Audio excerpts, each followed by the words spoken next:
Jillian and Mahen here for BTN.com alongside John Crispin handing out our midseason report cards for the East. And Michigan State, I feel like the one word to describe them right now is inconsistent. They were missing Miles Bridges for a bit of the season. Now he's back to full strength.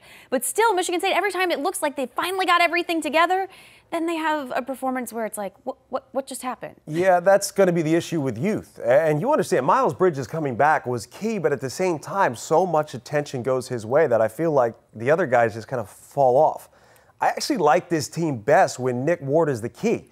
When Nick Ward is the key, defenses collapse. You have to bring a double on that kid. He's really too big and too skilled to just play one-on-one basketball with him. He beat up teams when it was just Nick Ward and Miles Bridges is out.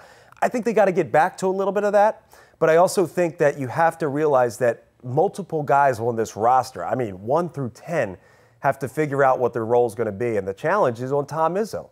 He's a Hall of Fame coach. He'll get guys to buy into the process. He'll get guys to buy into their roles, but I think he's got to figure out what they're going to be.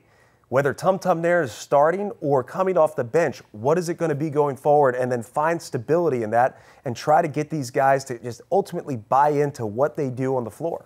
You mentioned he's a Hall of Fame coach. He's good at getting these guys to buy in. So in your opinion, is this, I don't want to say a classic Izzo season, but we all know Izzo performs well at the end of the year. We know that no matter what they're doing early, somehow they manage to get it together just in time for tournament time. Does this look like kind of the classic pattern that Michigan State tends to follow, classic Izzo teams tend to follow? It does, but the one thing that's missing, and I'm not saying this like I know this is something that would come from Tom Izzo, is locker room leadership. He loves having a guy, and having multiple players, I should say, that can police themselves. And they don't have that right now. Tum Tum Nair is the leader, but he's not the best performer on that team, and I think that's what's lacking. Draymond Green was the best performer. Denzel Valentine was the best performer. So guys naturally flock to that. High-level guys flock to that. So I think that's what's missing, is who your locker room leader is going to be if it's not Tum Tum Nair, and if guys aren't really following Tum Tum Nair. But first and foremost, Tum Tum Nair is a great leader. He's a great teammate. Yeah. But if he's not the best performer, blue chip guys have a tough time following that. So I think it's a challenge for Tom Izzo to get these young guys to a point where, yeah, February, March, they are rolling and making another run.